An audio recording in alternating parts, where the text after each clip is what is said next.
Okay, so I'm doing this live as the culmination of this week for the Virtual Apprenticeship Challenge, um, which is the online course that I teach, and so this will be going up on YouTube.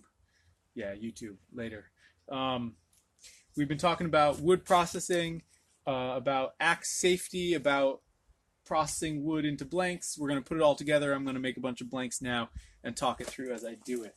Let me move it a little bit quick and narrating, but if you have a question, pop it up on there, and I'll be looking over occasionally. So here we have a big chunk of cherry. As you can see, the sapwood is all rotted away and the bark, but the heartwood is solid gold.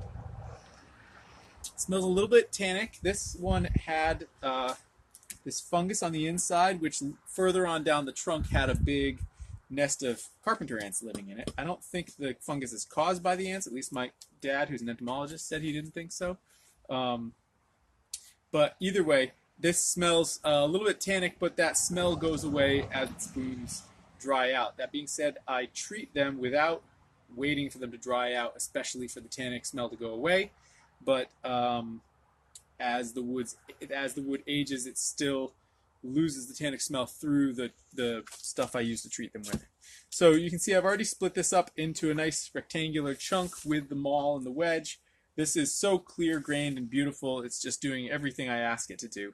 Now right here at the center, so this is the center, right, bark here.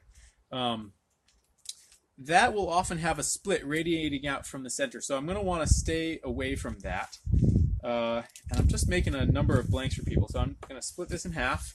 Again, I'm using the club, and I'm standing to the side. So when this comes down, it's not going to slam into my leg. It's going to come down and fall like that. And now I have each of these two pieces can get split again.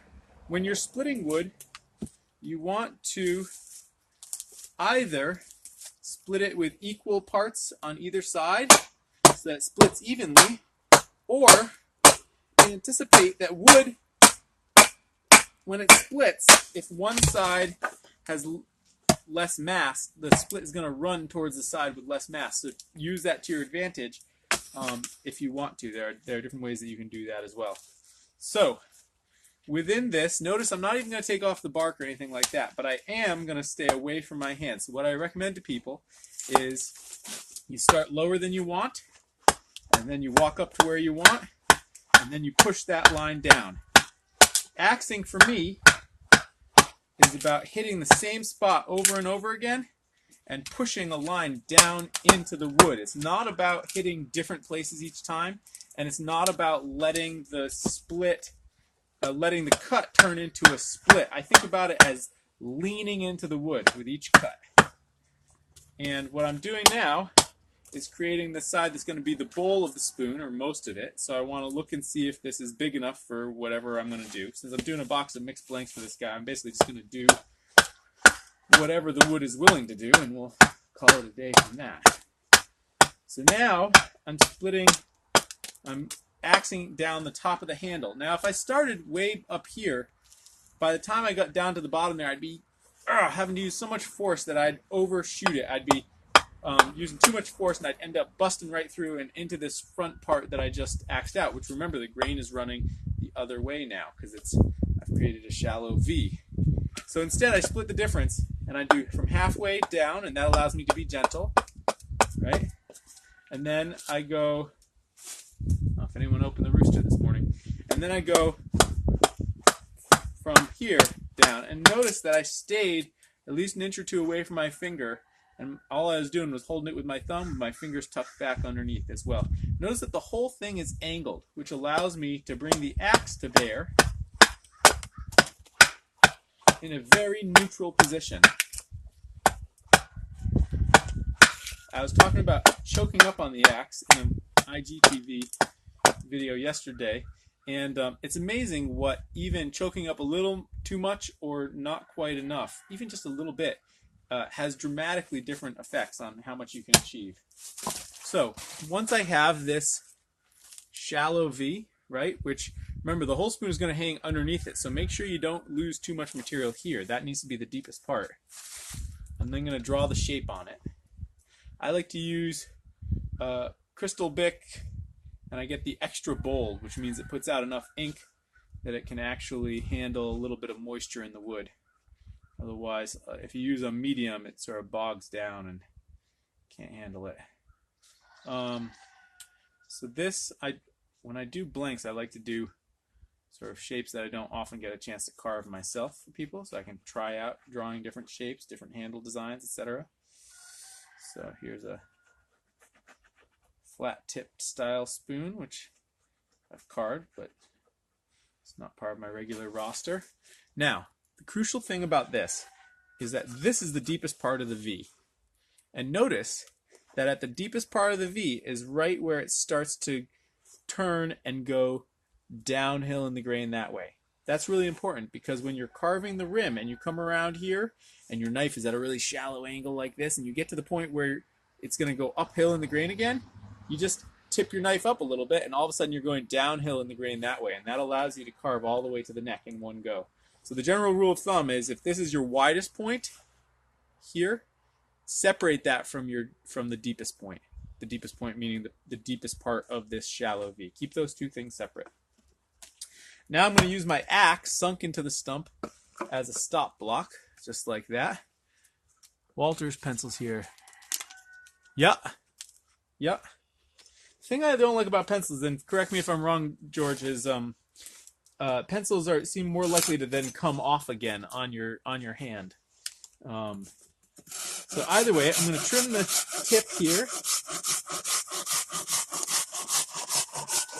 and I'm going to go right up to the tip because there's no point in trying to cut any more end grain than you need to. And now I'm going to do stop cuts. I'm a big fan of stop cuts because they allow you to split off a lot of the wood on either side of the spoon bowl, which to me is both faster and it allows me to utilize those chunks to burn in my wood stove more easily. And then I'm going to trim off the end, and we're going to talk about those stop cuts in just a second there. And don't worry, part of the reason of doing all this acting over and over again is that I'll get to different parts at different times as it occurs to me in the moment to actually articulate things. Yeah, so the nice thing about ballpoint is that it more or less doesn't come off on your hand the way that like a Sharpie will. So let's look at these stop cuts for a second. Notice how far away they are from the shoulder.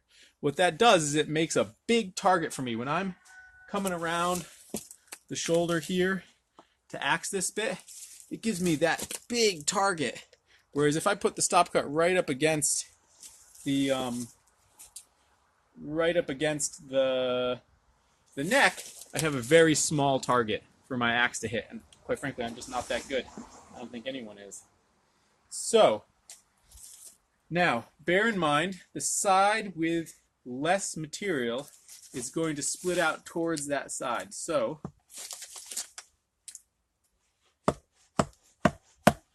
notice how I'm holding everything firmly together. Another option, since this is resisting, is to simply use the club. And I always do this a little hesitantly. You can get a sense of if it's going to work out or not before you actually take the plunge. Now on this side, so you see how the side with less material, it skewed towards that side. You see how this side, if I put my axe right here, this side, the handle side, now has less material.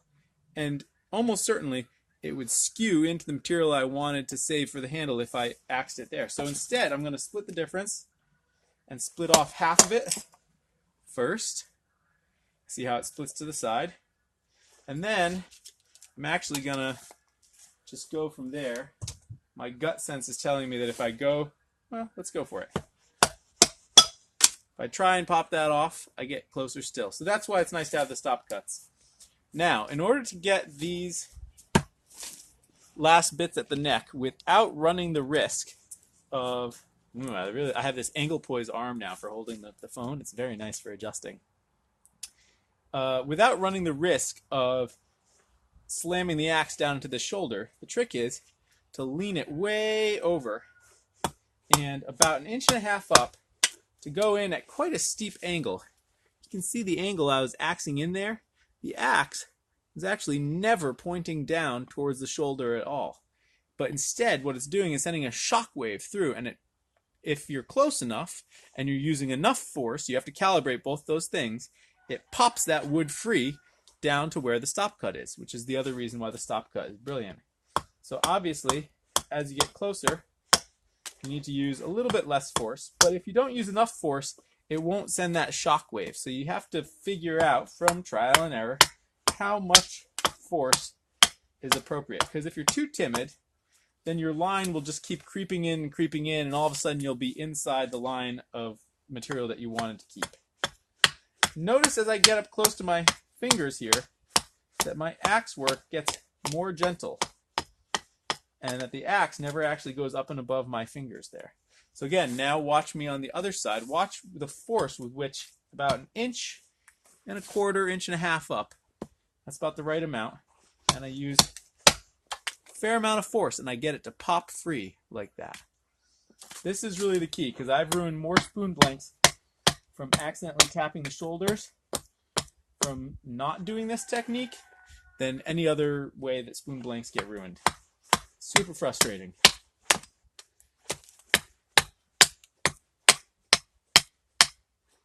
Okay. And then just the last little bit. Now, I'm not a big believer in axing blanks right down to the line because there's just no point. The risk that you're going to mess it up is too great, and you can deal with that with the knife quite easily. So there's a point at which the risk-reward threshold gets crossed, and you need to know where that is and stop. Now I also split off the sides here. Good. Now remember how I was talking about having a big target by keeping the stop cut out here? So you can see if I had put the stop cut right in at the neck, see how I would have half of the target that I now have. So that wide target means that my first cut can hit there, and I can walk it back and sort of get my measure of where I want to be without overdoing it there. I don't do 2 stop cuts. I feel like it's I don't know, not worth it to me. I feel like the only reason you would need the 2 stop cuts is if you were too hasty in popping down through here, but even then it's, I don't know, I've never had a situation where I was like, damn, if there was a second stop cut, it wouldn't have messed that up. Usually you're either mess it up or you don't. So now I've knocked off the corners just to reduce the weight, and I'll push down the center.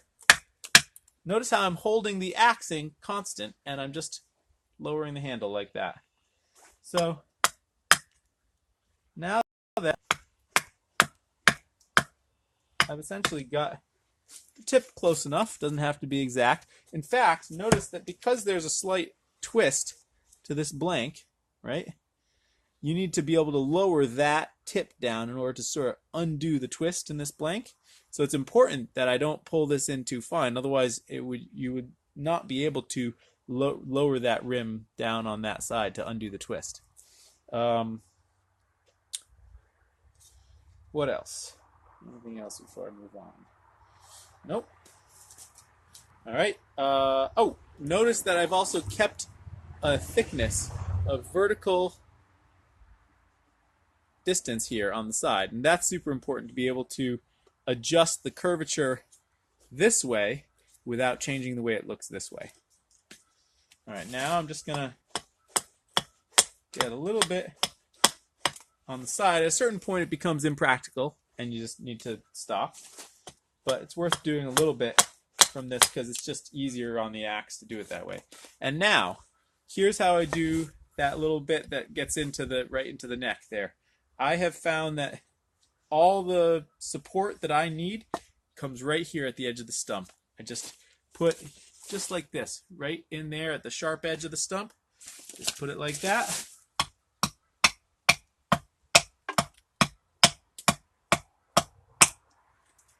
Voila, just like that. This is cherry. This is some really primo cherry. One of my last best pieces of cherry. I have other cherry that will be coming along, but it's not as nice as this stuff is. So Deepak Srinivasan in Brooklyn, New York. You are in luck. So now I just do the back of the handle, and it's easy to overdo the handle and kind of lock yourself into only being able to do a skinny rectangle by removing too much on the back here. So leave plenty of meat, particularly down here, because one of the ways that you adjust the amount of crank is by lowering these shoulders here, which means you need to be able to lower the neck here to be able to come down to it. Well, if you pull up this keel too high too soon, you won't be able to adjust here without then having it have these sort of weird lump down to the handle. Yeah. Okay, that's one blank. Now, you're not going to see me do it here, but always store your blanks in plastic bags as soon as you're done axing them out. In this case, I'm going to leave them out because I want to count them, and I'm going to be pretty quick, but good habit to get into. So one of the things I like to be able to do is to take advantage of pieces of wood and make the spoon that they're sort of willing to make. But one of the things I'm looking for is I'm looking at the cracks running through the wood. See that crack there? And it actually, I can see, this one actually continues right along there. So this is no good. It was marginally too narrow to begin with, and that crack is the kiss of death. So, stick it in the box of stuff to burn. Alright, now, here's that piece that had the center bit.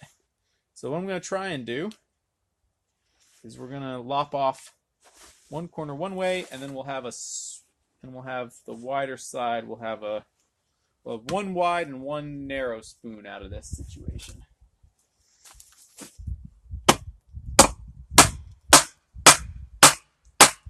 And that way we will avoid the core and the potential crack that it has going through it. And you can see how strongly a split with this disparity in the weight, how strongly it runs outside. That's totally fine. And you'll also see that I'm not even going to bother axing that down, because part of how you get faster is knowing what's important and what's not important to actually do. Now, one of the things that you need to change and calibrate with each spoon shape is how deep you make this initial cut. Because if you make it too deep, then you could end up putting the V in the wrong spot. Because part of what you're doing with the V is you're establishing the V in the right location, right? I have stuff that I have to stay away from. I have to stay away from some cracked wood up here, some cracked wood down here. I don't have a lot of material back under here, so I want to keep everything kind of up on this end here. If I overdo this V, all of a sudden it sort of shifts, because the point that is the fixed point around which the entire spoon revolves is that deepest point. If I make the deepest point back here because I drive this too deep, sure, I have the depth to do it, but it pushes this whole thing down this way, and all of a sudden my spoon is limited in its length because of limitations down here. So I need to essentially understand how far I need to go in order to fit the shape this way and not go further than that. This is cherry. So again, I'm going to split the distance on the handle, and as I get down to there, I'm doing very light strokes with the axe, not really wailing away. You'll basically never see me wailing away. Whenever I see people with their axe up over their head like this, it drives me crazy. Axing is a gentle art. Good. Good.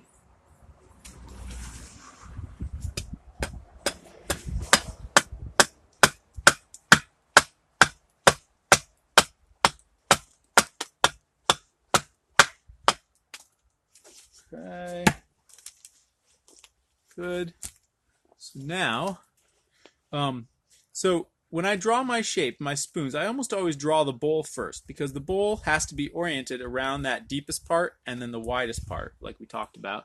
Deepest part closer to the neck, widest part up from that and not lined up with that deepest part. And I draw the bowl first because it's generally the widest part of a spoon, and I it's going to be limited by whatever the blank can fit. So I draw the spoon bowl first, roughly keeping in mind the orientation of the grain. And then I draw a center line.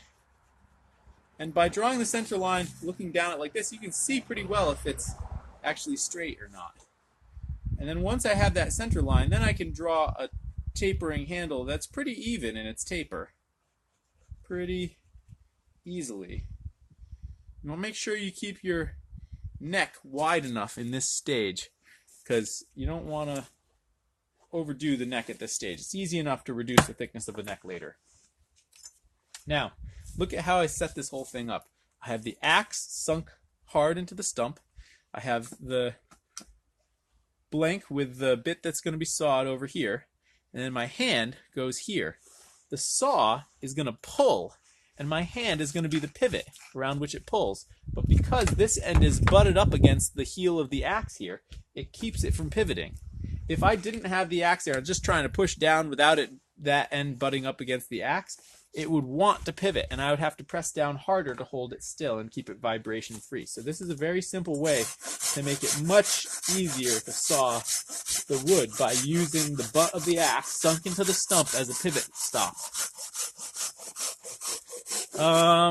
Boy, I have no idea. 1,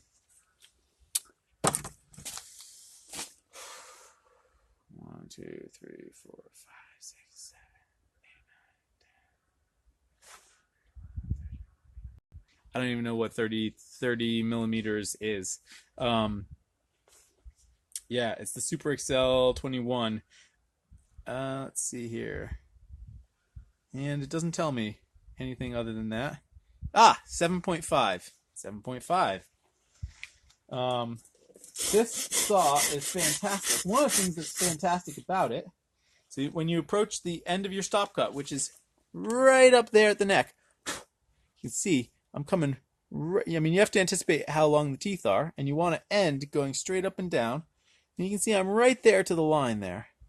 So one of the fantastic things about these saws is that it has 2 locking positions. And with the second locking position, it gets real easy to make sure that this is straight up and down. You can see if I didn't have that locking position, I'd have to really cock this forward in order to make sure it was straight up and down, and I'd be much more likely to not do that, and it would overcut in the back here because I wouldn't be straight up and down the way I thought. So by locking this back like this, I now come in and it's much easier to make sure that I'm straight up and down like that. And rather than hold it in a pistol grip like this, the easiest thing is simply to hold it like you normally do and then just turn your hand palm upward like this.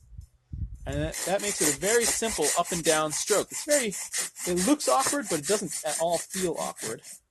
And that is worth its weight in gold because it makes it so you can get the right distance in the front and the back. Now, if you're a little narrower in the back than you are in the front, that's fine, particularly if you have a certain thickness, because guess what? These saw lines are tapering together, so as you remove this material, it turns out they're going to get further and further apart here. This is going to look further apart once I axe down through this a little bit. And then we saw right at the tip of the spoon here, because again, who likes cutting end grain with a knife? Not me.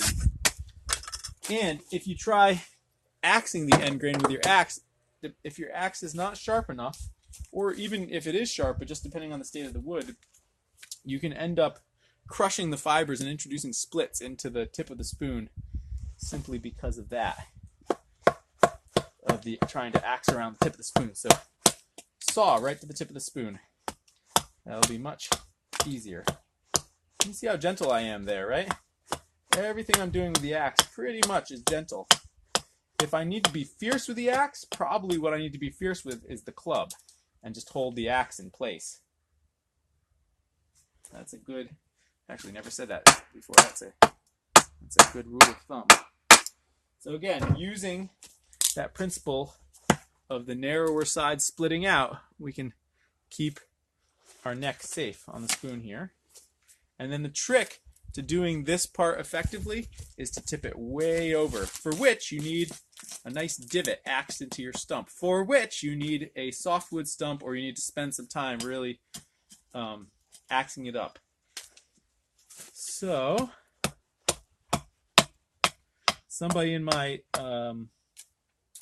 online course group this month told me that he got chastised by people for showing him sinking his axe into the stump when he wasn't using it, which is what I think is one of the fundamental safety things.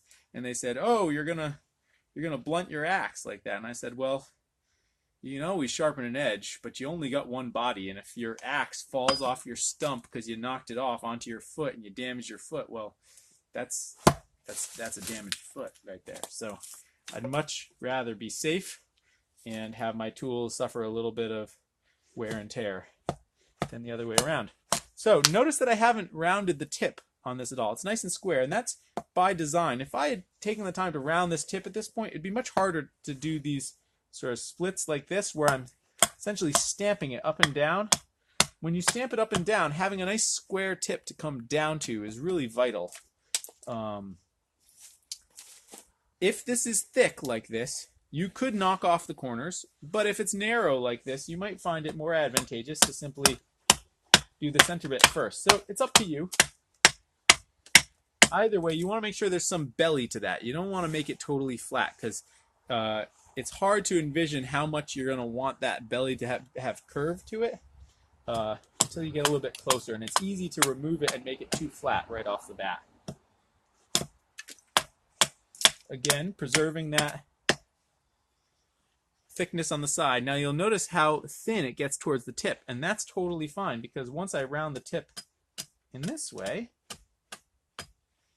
you can see that thickness just comes right back, or rather was there all along, down within the wood where I'm actually going to be at the end. All right? So good, just like that. And then knocking off the sides to the extent that that makes sense. And then supporting on the edge of the stump and coming in here. Now, remember, this is easy to do with the knife. It's a pain in the neck, but it's easy enough to do. It is very easy to overdo it with the axe. You can see I almost did, but not quite, where you come in too far on the side here and ruin a perfectly good blank. So be a little conservative about that. This second one, where you don't have the sort of tooth of that sharp corner sticking in, you do have to like hold it pretty firmly in place. And then because you're axing close to your hand there, just make sure that everything is sort of held nice and steady, and be gentle with the axe, and you'll be accurate enough. Now on the back of the handle here, if there's a lot of material, if you started up here and just tried to push your way down, you'd get stuck about halfway down. There's too much force holding these fibers in. So you do what are called relief cuts. You just kind of walk your way up, and you see how those relief cuts just split up those fibers like that, and then when you reach the top, you can walk your way down. Now you noticed how I just had a moment where the spoon was tugged right out of my fingers by the axe, and I let it go. I was willing to lean down and pick it up. That's actually really important, because what happens if you are holding it so tightly that it can't get tugged out of your hand, is that then it happens because the axe gets a little bit stuck, which the axe is less likely to get stuck if you let your axe be a little on the blunter side, right? My axe is not as sharp as my knives. It's sharp enough to dig in with each bite, with each swing, it digs in reliably, but it's not as sharp as my knives. And that keeps it from getting stuck as much. But if it does get stuck, what you don't want to do is be gripping it so tightly that then this pops free, and then it's going to have a counteracting force of coming back down, but all of a sudden you're not controlling it anymore, and you could whack yourself on the hand like that. So it's always important, if it gets stuck, let it get stuck, let it throw the spoon, look like an idiot, have to pick it up, but that's a safety concern as well. So, spoon blank number 2. Now we've got this guy. Now, if I am looking for a particular piece of wood, and I want it to look a certain way, then you're in a bit more of a situation of like really trying to find the right piece of wood for what you're doing. If you're doing what I'm doing right now, which is just making a bunch of blanks, you can kind of let the piece dictate what it's willing to be. And one of the things I was looking for on the end grain was which way is the end grain curved, and it's actually almost impossible to see because there's chainsaw marks, so it's hard to tell which way the end grain was. But I can tell just from going into it like this that I chose the right side. You can see I'm going to have concentric circles there. That means that I had this side was the bark side up, which is what I want. Because I want those concentric circles, which means that there's these sheets of material that are going to flow through the bowl without being disconnected at the tip. If you don't know what I mean, go to my IGTV channel and look up the video I just did on grain orientation. And you'll see what I mean.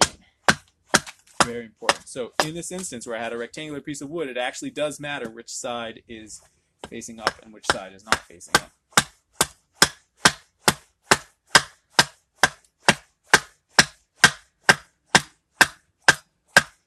So if I have to choose which side of the billet of wood the bowl is going to be on, all else being equal, I'm going to place the bowl on the side with the squirrelier grain or the knot or anything else, because a bowl can handle squirrely grain, whereas the handle really benefits from being lined up with the cleanest, clearest grain you can get.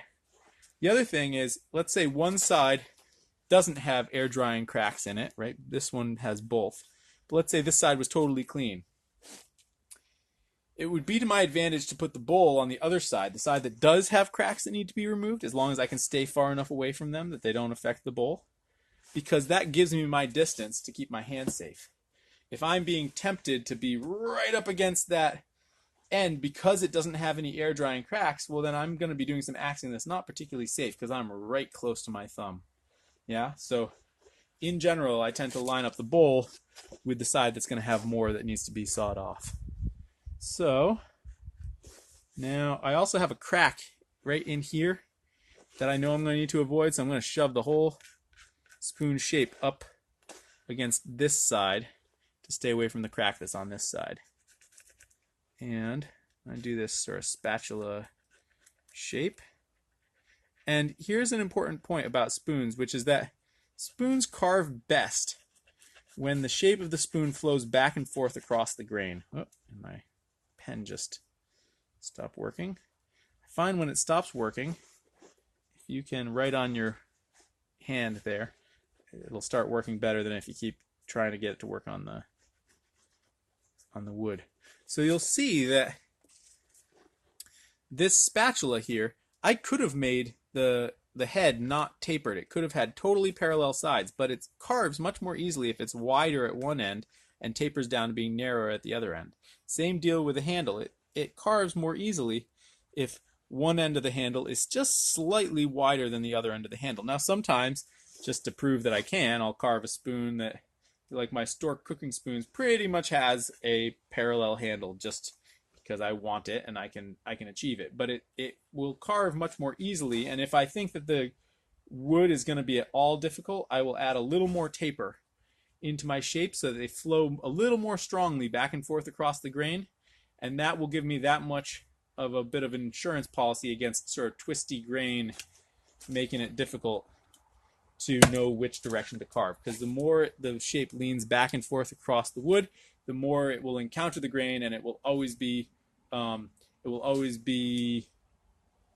cutting in one way. Even if the grain is a little bit wiggly, it's leaning so hard across it that even if it's wiggly, it's just leaning hard enough across it that it will always be that way. So, all right, we're going to trim the end of this.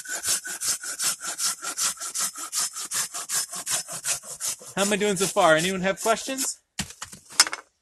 Seems like people are coming and going. This video is much more of a class than me musing about things, though. So if you ever are interested in all the different tips and tricks, this would definitely be one to go back to when it's on my YouTube channel. And again, it's part of the monthly online spoon carving course that I teach. And people are starting to sign up for May, so let me know if you'd like to take part. There's information on it on my website. It's very free form. You don't have to worry about not having enough time to take part, things like that. It's self-directed and self-motivated. I just provide resources and the structure of the thing.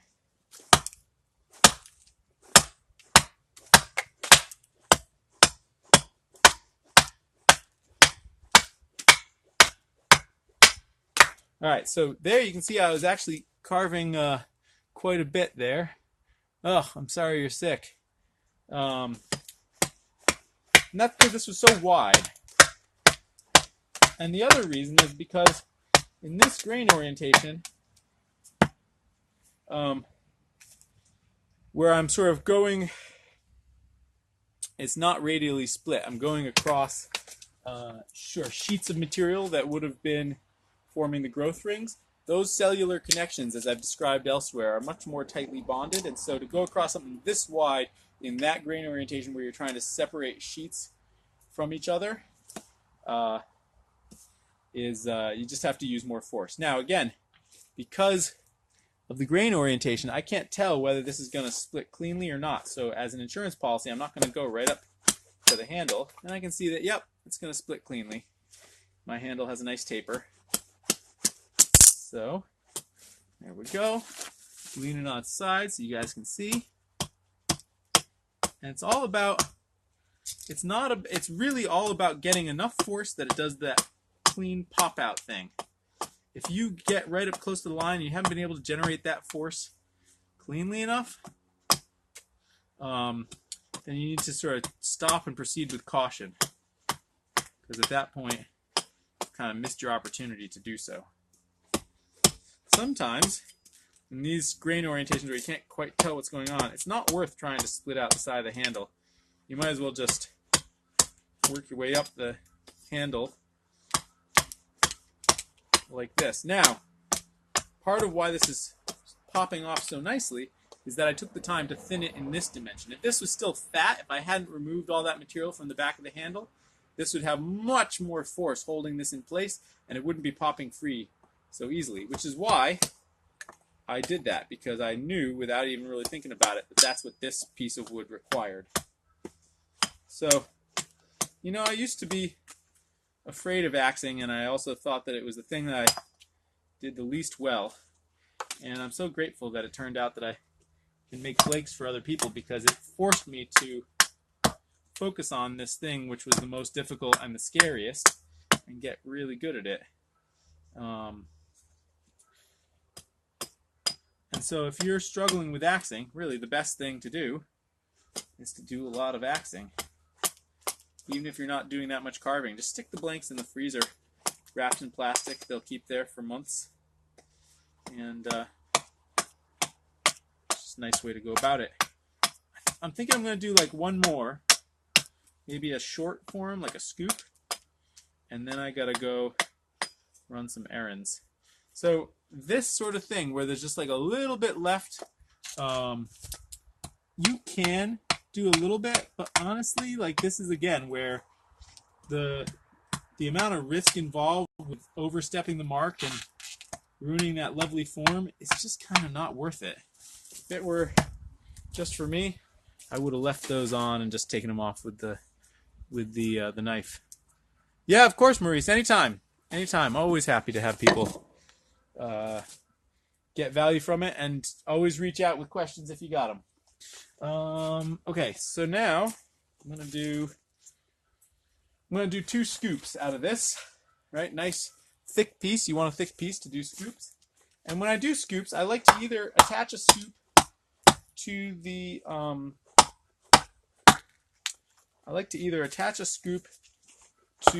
end of like I could fit an eating spoon and a scoop on here, or I could do 2 scoops side by side. But it's always easier to do 2 scoops side by side or attached to something than to do it in a smaller piece of wood that's already sawed into length. Because again, it allows you to work down away from your hand, and it allows you to do a bunch of the sawing while easily holding the piece of wood. I don't have a workbench, as you can see. I don't have a vise, so it's important that the piece of wood is easy for me to hold.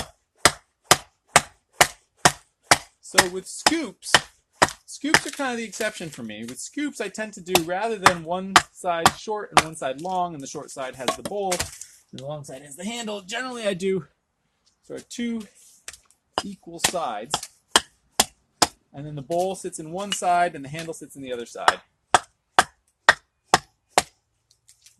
So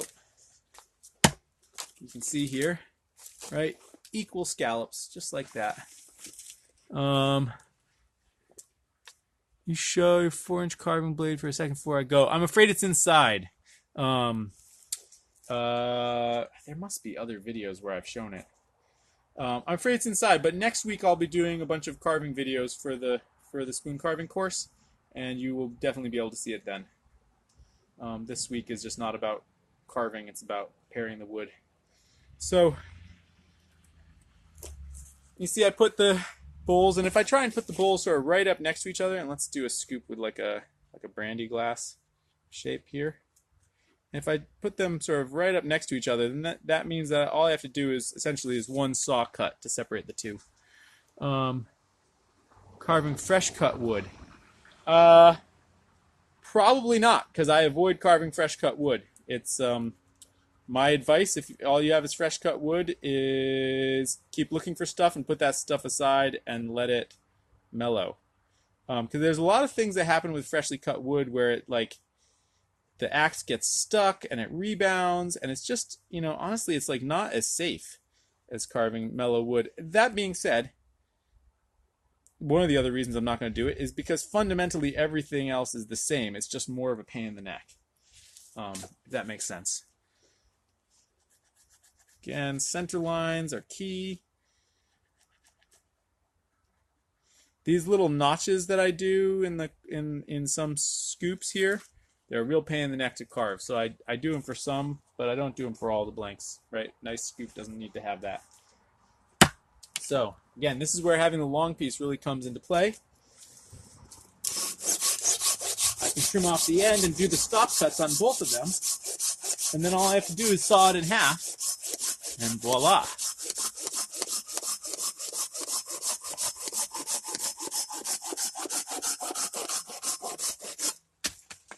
All right. These saw blades do wear out, so if you feel like you're struggling and having to really push to get it to cut, it might be that it's time for a fresh saw blade.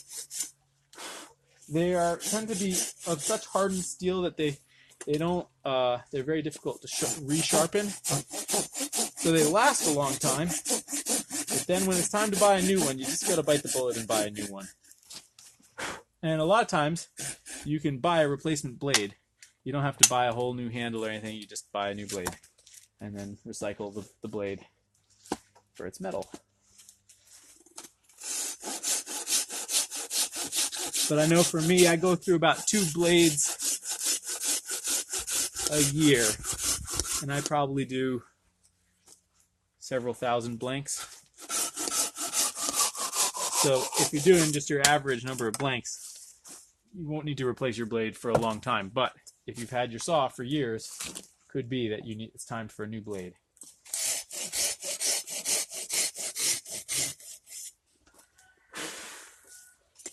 Okay.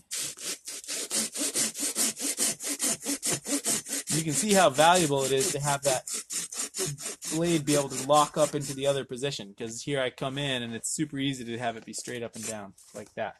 And now all I need to do is separate them. I've seen people do a bunch of the axe work on them while they're still at this stage before they saw them in half. I don't think there's any advantage to doing that, and I can think of several disadvantages. So I would recommend that you saw them in half and then get good at using your club to help you split off strategic pieces of wood. And you'll see what I mean by that in just a second.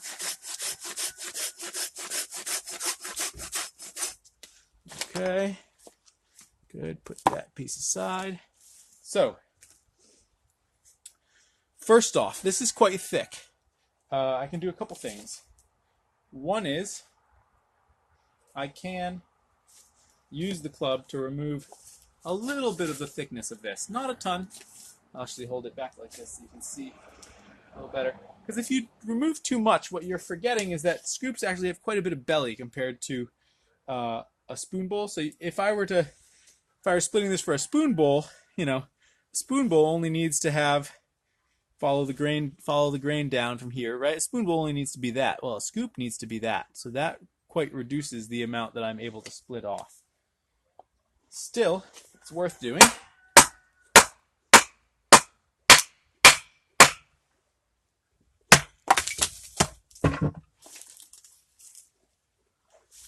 Good. And now, again, it's worth splitting off. And this is where you can use the club. And you want to get a nice firm enough tap that it goes through. But if you use too much force, it's going to slam all the way down through and hit the shoulder underneath there. With a diamond wheel and a Dremel. Go one side now with a little bit.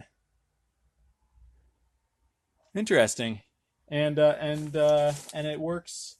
It works as well as a fresh blade. I guess unless you bought a fresh blade, you'd have no way of comparing. So you can see how nicely that split down there. And then again, the square tip is key to being able to do this kind of thing here. Good. Now, the key to doing scoops is to knock off the shoulder, but not too much. With spoons, here, I actually got to do the neck a little bit as well. With spoons, I tend to knock off an angle that goes right back to the neck in the center. And with scoops, I don't want to do that. Because with scoops, I want a sort of more generous rounding to the bowl. So with scoops, it's much more like that. You see how that didn't actually go back all the way to that corner there, even though I could have? That's because I want to maintain the bowl. And on this side, there's less material, so I'm going to do it even more exaggerated. You can see how I kept a bunch of material here to keep that rounding in the bowl there. Excellent. That's great. George, you should, I don't know if you're on the Spoon Carving Collective, that Mighty Networks app, the collective that I set up, George. But if you are, would you share that there and maybe show some pictures of your Dremel setup? That's exactly the sort of hack that people would love to see and would find quite useful. Many people who are into spoon carving have more tools than I do. So something like that would make sense for a lot of them. So again, I'm knocking off the back shoulder. And I'm going right down to almost no thickness here. But by the time I round the corner, you can see how that thickness opens back up again because I'm getting down into where it was thick all along.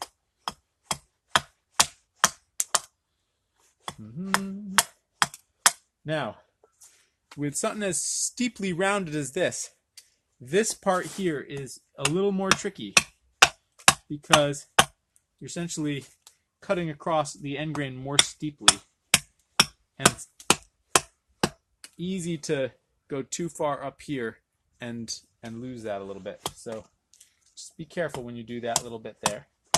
But you can see how the process is the same, and by using the club for those opening bits, I'm able to handle really small pieces of wood quite accurately and still do the whole process with about the same amount of speed that I was doing before.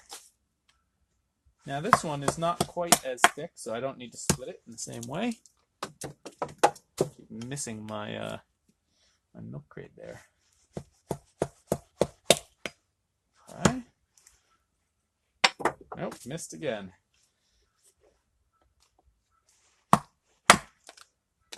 I've always said that axe work is much more about controlled splitting. Now notice how I'm right close to my finger, but notice how that axe edge never actually comes up above my fingers. You can't see my fingers above that, or below the blade rather. That's super important to being safe, is to modify how high up you bring your axe so that it can't ever come down on your fingers. Good. Now I do that same split off in the back. It's important when you do that initial thing where you're where you're doing this, that you're holding everything still together, because the danger is that this sort of slips to one side and then all of a sudden your hand is underneath your axe as it comes down. So hold everything tightly together, just like that. Good. Now notice how I'm working on the near side of the block to me. A lot of times I see people talk about working on the far side of the block, and that way the axe has to hit the block before it hits you. The problem I found is that in the back of the handle here, oh, okay, then George, search for the Mighty Networks app. It's an app, it's got like a yellow with black bubbles. And it's an app for your phone. And within it, it's an app where you can create networks. And I've created one called the Spoon Carving Collective. And it's basically like a space where everyone can share stuff and everyone can see stuff. And it's not centered around your feed the way Instagram is. So it's much more sort of communal knowledge. And you can post about stuff and share photos and all that. It's not quite as handy with sharing photos as Instagram is. But it's quite lovely, the community that's there already. So again, I work on the near side because I find that that's actually kind of dangerous. If this is hitting there when I'm coming up, it throws off my game of where it then comes down.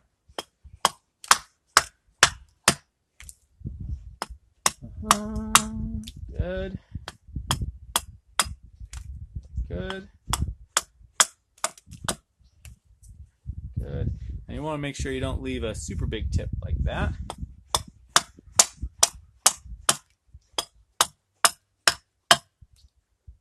That's good.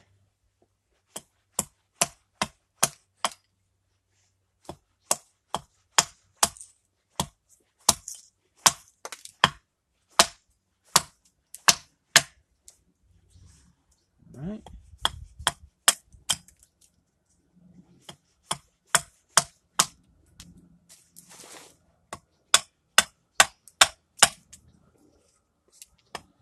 And that is that. I think we're going to be done, guys, because I think I've shared most of the important tips. If you want to watch more videos of me axing and encountering different things, there's lots of videos on YouTube, which is just my name. Thanks for watching.